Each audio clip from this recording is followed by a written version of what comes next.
L'enquête sur le bien-être et la motivation au travail du personnel provincial l'a démontré.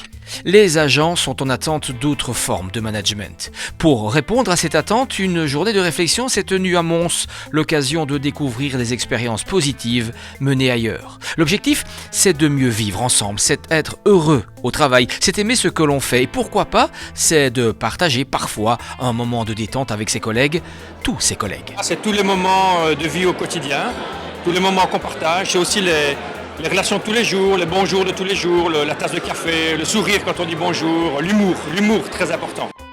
Objectif, résultat mais aussi confiance, autonomie dans l'organisation du travail, sans oublier la reconnaissance de l'agent.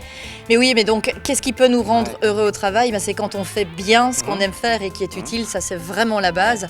Et on peut activer des mécanismes d'autonomie, avoir une certaine liberté, pouvoir donc se connecter à d'autres, agir en équipe. Beaucoup de souplesse, beaucoup de créativité, du vent frais, vraiment du plaisir, beaucoup de plaisir, vraiment. L'idée n'est pas de se dissoudre dans la masse, mais de pouvoir s'exprimer en tant que voilà ce qui me fait triper au quotidien, voilà ce que j'aime faire, qui est utile et que je fais bien. Et je me le mets à votre disposition, mais je peux aussi finalement déployer d'autres sets de compétences parce que j'agirai en équipe. Aujourd'hui, il est essentiel d'adopter une posture innovante en ressources humaines. C'est s'ouvrir à de nouvelles réalités dans un cadre précis, sous le regard bienveillant de la hiérarchie, sous d'autres formes de management. Pour moi, elle a un rôle très positif à jouer.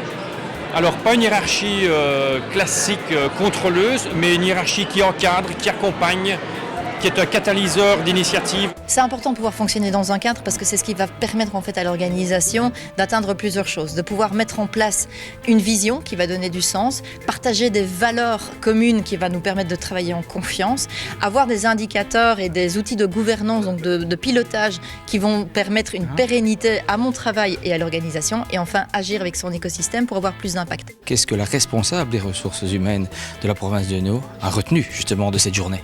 Alors, j'ai retenu beaucoup de choses, mais principalement, je pense, le grand besoin de donner confiance au personnel.